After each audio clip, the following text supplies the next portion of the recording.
Kalau ada yang bilang cinta hanya datang dari kesamaan, Bang Iwan dan Akak Nurul akan membuktikan sebaliknya. Mereka, dua orang dari dua negara, dua budaya, bahkan dua cerita hidup yang berbeda, menemukan kebahagiaan yang tak terduga di sebuah pasar kecil di perbatasan.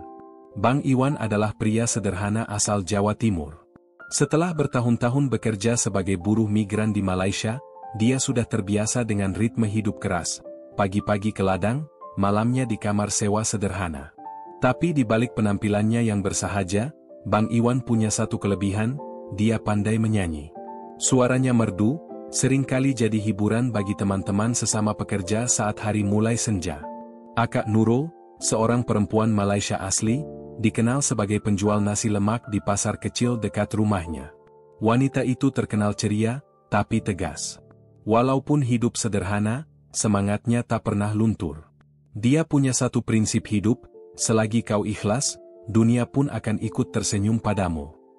Pertemuan mereka terjadi secara tak sengaja. Suatu pagi, Bang Iwan mampir ke gerai Akak Nurul untuk membeli nasi lemak sebelum pergi bekerja. Karena belum terlalu paham logat Melayu, Bang Iwan salah menyebut harga. Dia memberikan uang lebih banyak dari seharusnya. "Bang, ini lebih, lah," kata Akak Nurul sambil menyerahkan kembalian. Bang Iwan tertawa, malu-malu. "Aduh, sorry, Kak. Belum biasa cakap logat sini." Dari obrolan ringan itu, percakapan mereka semakin sering. Bang Iwan suka bercanda, sementara Akak Nurul dengan senyuman lebarnya selalu siap menimpali. Lambat laun, mereka merasa ada sesuatu yang istimewa. Meski tak pernah benar-benar diungkapkan, setelah beberapa bulan saling mengenal, Bang Iwan memberanikan diri mengajak Akak Nurul pergi ke pasar malam. Malam itu, di bawah lampu-lampu temaram pasar, mereka duduk di warung kecil, berbagi sepiring mie goreng dan tawa yang tulus. Akak Nurul mulai menyadari bahwa di balik kesederhanaan Bang Iwan, ada pria yang tulus dan pekerja keras. "Bang, susah tak kerja di sini?" tanya Nurul suatu malam. Bang Iwan mengangguk pelan. "Susah, Kak. Tapi, kalau ada yang buat hati senang, susah pun rasa ringan." Mata mereka bertemu, dan saat itu juga mereka tahu, cinta tidak peduli soal kewarganegaraan. Setahun kemudian, mereka menikah. Pernikahan kecil dan sederhana di kampung Akak Nurul dihadiri keluarga terdekat dan teman-teman Bang Iwan dari ladang. Tidak ada pesta mewah, hanya doa dan harapan besar dari dua hati yang bersatu. Beberapa tahun kemudian, lahirlah anak pertama mereka, seorang bayi perempuan mungil yang diberi nama Aufa, yang artinya setia. Nama itu adalah cerminan janji mereka untuk saling mendukung apapun rintangannya. Bang Iwan, meski tetap bekerja keras, selalu meluangkan waktu untuk Aufa. Di malam hari, ia akan mendongengkan cerita dari kampung halamannya di Jawa, sementara Nurul menyanyikan lagu-lagu rakyat Malaysia untuk menidurkan putri kecil mereka. Kehangatan rumah mereka adalah bukti bahwa cinta lintas budaya bukanlah hambatan, melainkan anugerah. Suatu hari, Aufa yang berusia 5 tahun bertanya kepada ayahnya, "Ayah, dari mana asalnya?" Bang Iwan tersenyum. "Ayah dari jauh, sayang. Dari tempat yang beda dengan ibu. Tapi karena Aufa, tempat ayah dan ibu jadi satu." Akak Nurul menambahkan sambil tersenyum, "Aufa tak perlu risau asal kita dari mana. Yang penting, kita satu keluarga. Itu lebih berharga dari apapun." Di malam ulang tahun pernikahan mereka yang ke-10, Bang Iwan duduk di teras rumah bersama Akak Nurul dan Aufa. Mereka memandang langit malam yang penuh bintang. "Aku tak pernah sangka, Kak," kata Bang Iwan sambil memegang tangan istrinya. "Hidupku yang dulu terasa berat sekarang jadi indah. Semua karena kamu dan Aufa." Nurul tersenyum, matanya berkaca-kaca. "Bang, aku juga tak pernah bayangkan. Tapi aku yakin, selagi kita saling menghargai, apapun boleh jadi mungkin." Aufa yang sudah mengantuk merebahkan kepalanya di pangkuan Bang Iwan, melengkapi pemandangan yang sempurna. Di tengah malam yang tenang itu, kebahagiaan sederhana mereka menjadi bukti nyata bahwa cinta sejati memang tak memandang batas. Hidup Bang Iwan dan Akak Nurul mengajarkan kita bahwa perbedaan tak pernah jadi alasan untuk tidak bahagia. Selama ada cinta, saling menghargai, dan kerja keras, keluarga kecil ini akan terus bersinar di bawah langit yang sama. 5 tahun setelah pernikahan Bang Iwan dan Akak Nurul, keluarga kecil mereka telah menjadi contoh kebahagiaan sederhana. Namun, ada satu hal yang selalu menjadi ganjalan di hati Bang Iwan, kedua orang tuanya di Jawa Timur belum pernah bertemu dengan keluarga Nurul di Malaysia. Bukan karena mereka tak mau, tapi keterbatasan waktu dan biaya membuat perjalanan itu sulit. Sampai suatu hari, ketika Aufa, yang kini berusia 5 tahun, bertanya kepada ibunya, "Ibu, kenapa nenek sama kakek ayah tak pernah datang ke rumah kita?" Pertanyaan sederhana itu membuat Bang Iwan terdiam. Dalam hati, ia tahu bahwa sudah waktunya mempertemukan dua keluarga. Dengan tabungan yang selama ini ia sisihkan, Bang Iwan memberanikan diri mengundang kedua orang tuanya ke Malaysia. Orang tua Bang Iwan, Pak Soleh dan Bu Marni, awalnya ragu untuk berangkat. "Nak, kami ini orang kampung. Apa nanti keluarga Nurul bisa terima kami?" tanya Bu Marni lewat telepon. Bang Iwan tersenyum. "Ibu, jangan risau. Nurul dan keluarganya baik. Mereka akan sambut ibu dan bapak dengan hangat." Setelah diyakinkan, akhirnya mereka setuju. Perjalanan panjang dari desa kecil di Jawa Timur ke Malaysia menjadi momen yang penuh harapan sekaligus kecemasan bagi Pak Soleh dan Bu Marni. Saat tiba di bandara, Pak Soleh dan Bu Marni langsung disambut oleh Bang Iwan, Akak Nurul, dan tentu saja Aufa yang sangat antusias bertemu kakek neneknya. "Nenek, kakek." Aufa berlari memeluk mereka dengan senyum lebar. "Kamu ini Aufa ya?" Bu Marni membelai rambut cucunya dengan penuh kasih. "Cantik sekali, mirip ibunya." Setelah itu, mereka dibawa ke rumah keluarga Nurul. Di depan pintu, sudah berdiri kedua orang tua Nurul, Pak Yusuf dan Mak Cik Salmah, serta beberapa saudara Nurul. Awalnya, suasana terasa sedikit canggung. Tapi ketika Mak Cik Salmah memeluk Bu Marni dengan hangat sambil berkata, "Selamat datang, Kak. Akhirnya kita boleh berjumpa," semua ketegangan hilang. Makan malam pertama mereka penuh kehangatan. Hidangan khas Jawa seperti rawon dan urap-urap duduk berdampingan dengan rendang dan sambal belacan di meja makan. Pak Yusuf yang humoris mulai mencairkan suasana dengan cerita-cerita lucu, sementara Pak Soleh dan Bu Marni tak henti-hentinya memuji keramahan keluarga Nurul. "Kalau sudah begini, kita ini seperti saudara sejak dulu," kata Pak Soleh sambil tertawa kecil. Di hari-hari berikutnya, kedua keluarga saling belajar tentang budaya masing-masing. Bu Marni mengajari Mak Cik Salmah cara membuat tempe dari kedelai, sementara Mak Cik Salmah mengenalkan Bu Marni pada tradisi memasak kuih raya.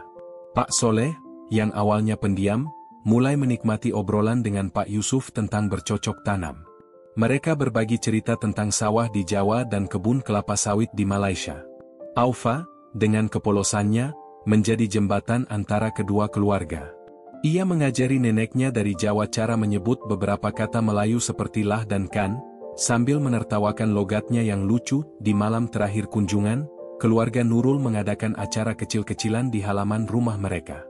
Ada lampu-lampu gantung yang bersinar hangat, dan suara gitar Bang Iwan mengalun lembut. Pak Soleh, yang biasanya pendiam, berdiri dan berkata, "Saya ini orang kampung. Tidak pandai berkata banyak. Tapi malam ini saya ingin ucapkan terima kasih kepada keluarga Nurul. Saya sangat senang melihat anak saya, Iwan, hidup bahagia di sini. Terima kasih karena telah menerima dia seperti keluarga sendiri." Pak Yusuf menjawab dengan nada penuh kehangatan, "Iwan ini sudah seperti anak saya juga, Kak. Dia menjaga Nurul dan Aufa dengan baik.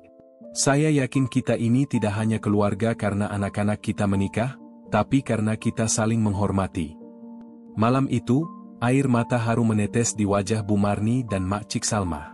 Mereka memeluk satu sama lain, seolah-olah semua perbedaan lenyap begitu saja. Keesokan paginya, saat Pak Soleh dan Bu Marni bersiap pulang, Aufa menangis karena tak ingin kakek dan neneknya pergi. "Aufa, nanti nenek dan kakek akan datang lagi, ya?" kata Bu Marni sambil memeluk cucunya erat. Di bandara, sebelum berpisah, Pak Yusuf berkata kepada Pak Soleh, "Lain kali, giliran kami pula yang ke Jawa. Kita akan saling kunjung mengunjungi, biar cinta ini makin erat." Pak Soleh mengangguk sambil tersenyum. "Kami tunggu, Kak Yusuf. Kami tunggu." Ketika pesawat lepas landas, Bang Iwan memandang istrinya dengan rasa syukur. Ia tahu bahwa momen ini adalah awal dari hubungan yang lebih dalam antara dua keluarga.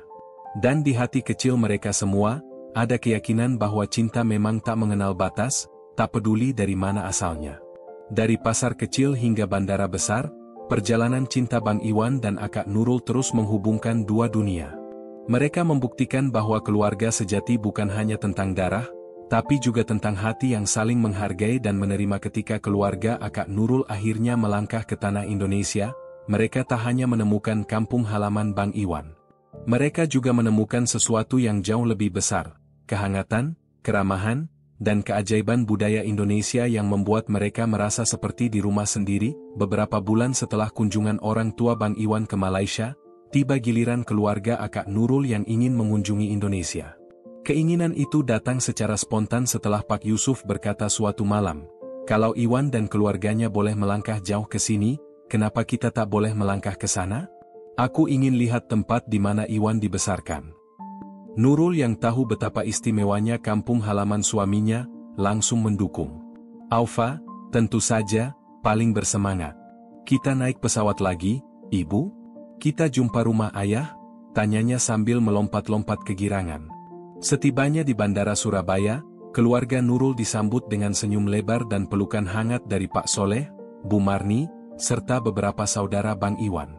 Mereka membawa kain batik sebagai tanda penghormatan dan ucapan selamat datang.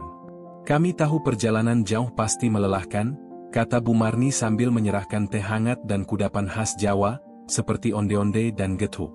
"Tapi di sini, tamu adalah raja. Jadi, kalian harus nyaman." Pak Yusuf tersenyum, merasa langsung diterima. "Kak Marni, kalau begini sambutannya, saya rasa kita tak ingin cepat-cepat pulang." Di hari-hari pertama, keluarga Nurul diajak berkeliling desa tempat Bang Iwan dibesarkan. Mereka mengunjungi sawah hijau yang membentang luas, mendengar cerita tentang panen padi, dan bahkan mencoba menaiki gerobak sapi. Aufa tertawa girang saat Pak Yusuf dengan hati-hati memegang tali kendali sapi, sambil berkata, "Ini pengalaman pertama, tapi rasanya seronok juga." Setiap malam, keluarga Bang Iwan menyuguhkan hidangan khas Jawa seperti nasi liwet, soto ayam, dan pecel lele. Pak Yusuf dan Mak Cik Salmah, yang awalnya khawatir lidah mereka tak terbiasa, malah jadi ketagihan. "Kuah soto ini rasa rempahnya mendalam sekali," kata Mak Cik Salmah, sambil menyendol lagi. Keramahan tetangga-tetangga desa juga membuat keluarga Nurul merasa istimewa. Mereka selalu menyapa dengan senyuman, bahkan membawa oleh-oleh seperti buah pisang atau singkong rebus. "Orang-orang sini baik hati sekali," ujar Pak Yusuf pada Pak Soleh. "Walau kami tak kenal, mereka tetap melayani seperti keluarga." Untuk membuat kunjungan semakin istimewa, Bang Iwan mengajak mereka ke tempat-tempat ikonik di Jawa Timur. Mereka pergi ke Gunung Bromo, di mana matahari terbit menyajikan pemandangan yang menakjubkan. Saat berdiri di atas lautan pasir, Pak Yusuf terdiam sejenak. "Iwan, tempat ini seperti dari dunia lain. Saya rasa Tuhan memang menciptakan Indonesia dengan tangannya sendiri," katanya dengan nada kagum. Tak hanya itu, keluarga Nurul juga diajak menikmati keindahan budaya Jawa. Di malam terakhir mereka di desa, warga sekitar mengadakan pertunjukan wayang kulit. Meski tidak sepenuhnya memahami bahasa Jawa, Pak Yusuf dan Mak Cik Salmah terpukau dengan seni dan cerita yang disampaikan. "Ini luar biasa," kata Mak Cik Salmah sambil memegang tangan Bu Marni. "Seni yang penuh makna seperti ini harus dijaga sampai kapanpun." Kedekatan antara kedua keluarga semakin terasa saat makan malam terakhir mereka bersama di rumah keluarga Bang Iwan. Pak Yusuf, yang biasanya penuh canda, tiba-tiba berbicara dengan nada serius. "Soleh, Marni," katanya, menatap pasangan tua itu. "Awalnya, saya bimbang. Saya tak tahu apakah hubungan anak kita bisa menyatukan dua keluarga dengan budaya yang berbeda. Tapi setelah melihat keramahan di sini, saya yakin bahwa kita ini lebih dari sekadar keluarga. Kita adalah sahabat, saudara." Bu Marni tersenyum sambil menggenggam tangan Mak Cik Salmah. "Keluarga kami ini kecil, tapi dengan kalian datang ke sini, rasanya semakin lengkap." Aufa, yang sejak tadi mendengarkan, tiba-tiba berkata dengan polos, "Jadi, kita semua ini satu keluarga besar ya, Nek?" Tawa pun pecah. Anak kecil itu baru saja merangkum seluruh perjalanan dengan satu kalimat sederhana. Ketika keluarga Nurul akhirnya harus kembali ke Malaysia, suasana haru tak terhindarkan. Para tetangga datang ke rumah untuk mengucapkan selamat jalan. Pak Soleh bahkan memberikan oleh-oleh berupa kain batik dan kopi khas desa. "Kami akan datang lagi," kata Pak Yusuf sambil memeluk Pak Soleh erat. "Dan kalian juga harus datang ke Malaysia. Kita pastikan hubungan ini tetap erat sampai kapanpun." Ketika pesawat mulai mengudara, Mak Cik Salmah memandang keluar jendela, mengingat senyuman dan keramahan orang-orang yang mereka temui di desa. "Iwan benar," katanya pada Nurul. "Indonesia bukan hanya indah, tapi juga penuh cinta." Di dalam hati semua orang, perjalanan ini bukan hanya tentang mengunjungi tempat baru, tetapi juga mempererat ikatan cinta yang melampaui batas negara dan budaya. Karena di mana ada cinta, di sana selalu ada keluarga. Kehangatan keluarga dan keramahan khas Indonesia adalah bukti bahwa cinta sejati tak hanya bisa menyatukan dua orang, tetapi juga dua budaya. Semakin kita saling memahami, semakin kita menyadari bahwa perbedaan itu adalah keindahan yang menyatukan, dan begitulah, kisah Bang Iwan dan Akak Nurul yang bermula dari pasar kecil di Malaysia, kini menjadi jembatan yang menyatukan dua keluarga, dua budaya, dan dua negara. Cinta mereka bukan hanya tentang menerima perbedaan, tetapi merayakannya, dengan hati yang lapang, tawa yang tulus, dan rasa syukur yang mendalam. Di tengah segala tantangan, mereka membuktikan bahwa kehangatan keluarga tak mengenal batas. Dari ladang sawit Malaysia hingga desa kecil di Jawa, setiap langkah yang mereka ambil selalu disertai cinta yang mengalir di antara mereka, hingga tumbuh menjadi kekuatan yang tak tergoyahkan. Aufa, buah hati mereka, adalah simbol dari cinta yang melampaui batas negara. Anak kecil itu tak hanya membawa tawa, tetapi juga harapan bahwa perbedaan bukanlah tembok, melainkan jalan menuju persatuan. Saat keluarga Akak Nurul berpisah di bandara, air mata haru mengalir, tapi hati mereka dipenuhi kebahagiaan. Mereka tahu bahwa ini bukanlah akhir, melainkan awal dari lebih banyak pertemuan indah. Karena cinta sejati akan selalu menemukan jalan untuk menyatukan hati, meski terpisah oleh jarak dan budaya. Pesan akhir. Kisah ini mengingatkan kita semua bahwa cinta dan kehangatan keluarga adalah harta yang paling berharga. Mari kita selalu saling menghormati, menghargai, dan merayakan perbedaan. Karena dunia ini akan lebih indah jika kita hidup dengan cinta dan rasa syukur. Terima kasih telah mengikuti kisah ini hingga akhir. Jika cerita ini menyentuh hati Anda, jangan lupa untuk like, share, dan subscribe agar kami bisa terus berbagi cerita-cerita inspiratif lainnya. Bagikan juga kisah ini kepada teman dan keluarga Anda, dan tuliskan di kolom komentar apa pesan yang paling Anda rasakan dari kisah Bang Iwan dan Akak Nurul ini. Sampai jumpa di cerita berikutnya, dan semoga hari Anda selalu penuh cinta dan kebahagiaan. Salam hangat.